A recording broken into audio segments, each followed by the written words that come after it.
Hello दोस्तों, स्वागत है आपका अपना यूट्यूब चैनल इतिहास तरंगनी में।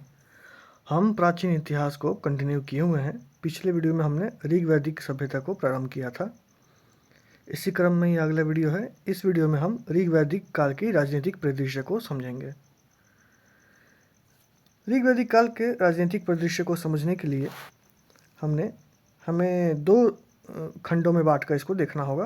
पहला है राज्य के प्रशासनिक विभाजन और दूसरा है राजा की सहायता हेतु जो संस्थाएं थी, महत्वपूर्ण संस्थाएं थी, उनका क्या रोल था, राजनीतिक जो उसका रोल था, हम उसको समझेंगे। ऋग वैदिक काल की राजनीतिक स्थिति को समझें तो इसके जो राजा का स्तर है, राजा की जो स्थिति है, हम सबसे पहले राजा की स्थिति को समझेंगे। ठीक है, मुख्य रूप से इसमें हम देखेंगे कि राजा के पास जो शक्तियां हैं वह किस प्रकार की शक्ति धारण करता था राजा। क्योंकि जब हम उत्तरकालीन व्यवस्था में पहुंचेंगे तब हम इसकी राजनीतिक परिस्थितियों की तुलना करेंगे, तुलनात्मक अध्ययन करेंगे। वहाँ हमें यह समझना होगा कि राजा जो राजतंत्र में जो राजा की स्थिति है वह ऋग वैदिक काल तथा उत्तर वैदिक काल के बीच में उसमें क्या परिवर्तन आए। ठीक है, इस पॉइंट ऑफ व्यू से इसको समझने का प्रयास करेंगे। पहले देख लेते हैं राज्य की प्रशासनिक विभाजन। ऋग वैदिक समाज में जो राज्य था वह 4 स्तरों पर विभाजित था। राज्य की जो इकाई थी वह थी परिवार, और परिवार का जो मुखिया होता था वह होता था गृहपति या कुलप। परिवारों का समूह ग्राम के स्तर पे संगठित होता था और ग्रामों का समूह फिर विश्व स्तर पे संगठित होता था। तो ग्राम का मुखिया ग्रामीणी कहलाता था और विश्व का मुखिया विश्वपति। और सबसे बड़ी इकाई जो थी राज्य की वह था जन, और जन का जो मुखिया था वह था राजा। पूरे ऋग्वेद में जो शब्द जन है इसका उल्लेख 275 बार आता है और राजा का मात्र 1 बार उल्लेख आया है। तो इससे भी राजा की शक्ति का संकेत होता है कि राजा कितनी शक्तियां धारण करता था। तो हम देखते हैं कि बहुत अधिक राजा ऋग्वैदिक काल में शक्तियां धारण नहीं करता था। ऋग्वेद में 5 महत्वपूर्ण संगठित कबीलों का भी चर्चा मिला है। वो 5 महत्वपूर्ण संगठित कबीले कौन थे? वह थे पुरु, अनु, यदु, तुर्वस और द्रोहा। पुरु कबीला, अनु कबीला, यदु कबीला, तुर्वस कबीला और द्रोहा कबीला, ये 5 जन थे, इसलिए इन्हें हम पंचजन के नाम से जानते हैं। ऋग्वैदिक काल में जो राजा की स्थिति थी वह मात्र जन के मुखिया के रोल में था। इसका कर्तव्य था कि यह जन की रक्षा करे। राजा का जो पद था वह प्रारंभ में आनुवंशिक नहीं था, लेकिन बाद में उसे आनुवंशिक पद बना दिया गया। राजा का पद ऋग्वैदिक काल के अंत तक आनुवंशिक पद के रूप में बदल चुका था। अब देखते हैं राजा की सहायता के लिए जो 3 महत्वपूर्ण संस्थाएं थीं। जो 3 महत्वपूर्ण संस्थाएं थीं उनका नाम था विदत, सभा और समिति। ठीक है, आप कमेंट में बताएंगे किस वैदिक ग्रंथ में, हमें जो ब्राह्मण ग्रंथ हैं उनमें से किस ग्रंथ में सभा और समिति को प्रजापति की पुत्री बताया गया है। प्रजापति की 2 पुत्री बताया गया है। यह हमने एंशिएंट हिस्ट्री के इनिशियल लेक्चर्स में इसको कवर किया हुआ है। यहाँ देखते हैं राजा की सहायता के लिए 3 महत्वपूर्ण संस्थाएं थीं, विदत, सभा और समिति। जो विदत थी यह विश्व की प्राचीनतम राजनीतिक संस्था थी और स्त्रियां भी इसमें भाग ले सकती थीं और कम से इसमें लगभग 122 बार इसका ऋग्वेद में उल्लेख आया है। देखो, हम उल्लेख इसलिए देखते हैं कितनी बार उल्लेख आया है, इससे उसकी महत्ता का भी पता चलता है। इसकी 122 बार उल्लेख प्राप्त हुई है किसमें? ऋग्वेद में। और जो विदत है, जो राजनीतिक संस्था है, यह विश्व की प्राचीनतम राजनीतिक संस्था के रूप में जानी जाती है और ऋग्वैदिक काल में स्त्रियां भी इसमें भाग लिया करती थी विदत में। जो अगली महत्वपूर्ण संस्था थी वह थी सभा। लुडविग महोदय ने इसकी तुलना राज्यसभा से की है और इसका जो कुल उल्लेख है वह 8 बार इसका कुल उल्लेख मिला हमें ऋग्वेद में। ठीक है, सभा का जो मुख्य कार्य था, सभा का मुख्य कार्य था न्याय प्रदान करना। सभा का मुख्य कार्य था न्याय प्रदान करना। जब इसकी तुलना राज्यसभा से की गई है तो ऐसा कह सकते हैं कि राज्यसभा के प्रति ही सभा में अभिजात वर्ग के लोग ज़्यादा इसमें भाग लेते थे, या एलीट क्लास के लोग, ठीक है, बौद्धिक वर्ग। अगला है समिति, जो तीसरा महत्वपूर्ण संस्था है, राजनीतिक संस्था ऋग्वेदिक काल की, वह है समिति। यह आर्यों की सबसे बड़ी संस्था होती थी, ठीक है। इसमें जो जन था, सबसे बड़ी इकाई थी, वहाँ के सभी लोग इसमें भाग लेते थे, और लुडविग ने इसकी तुलना लोकसभा से की है। सभा जो समिति है, समिति के अध्यक्ष के रूप में हम ईशान को पहचानते हैं। ईशान जो टर्म यूज़ हुआ है ऋग्वेद में, वह समिति के अध्यक्ष के लिए यूज़ हुआ है।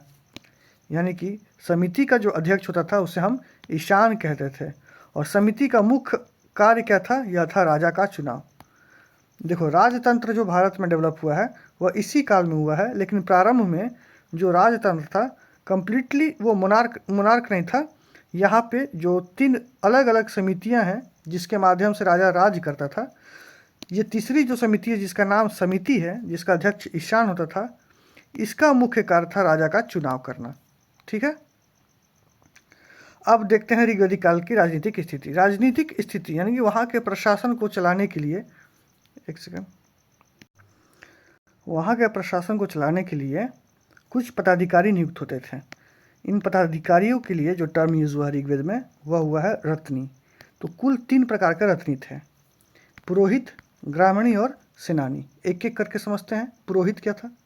ऋग्वेद काल में जो राजा था उसका सबसे महत्वपूर्ण जो पदाधिकारी था वह था पुरोहित। इसका मुख्य कार्य था राजा को परामर्श देना, सलाह देना, और जो पुरोहित का पद था वो वंशानुगत पद था ऋग्वेदिक काल में, ठीक है। अगला जो महत्वपूर्ण रत्नी है, पदाधिकारी है, वह है ग्रामीणी। ग्रामीणी से तात्पर्य है गांव का मुखिया। यह लड़ाकू दल का मुखिया होता था।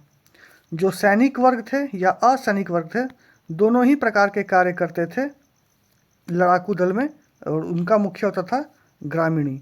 जो तीसरा प्रमुख रत्नी था वह था सेनानी। यह सेना को संगठित करता था, और ऋग्वेदिक काल में राजा स्वयं सेनानी होता था।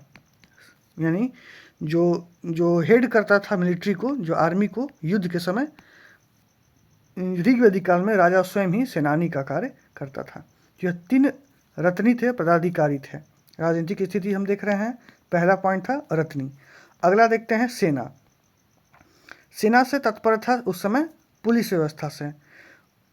ऋग्वेदिक काल में हम 2 प्रकार के पुलिस की चर्चा देखते हैं। पहला था उग्र और दूसरा था जीवग्राम्य। जो उग्र ऐसी पुलिस थी जिसे किसी अपराधी को पकड़ने का जो आदेश देते थे, उस आदेश में कहा जाता था कि आपको उस अपराधी को जिंदा या मुर्दा किसी भी हालत में पकड़ना है।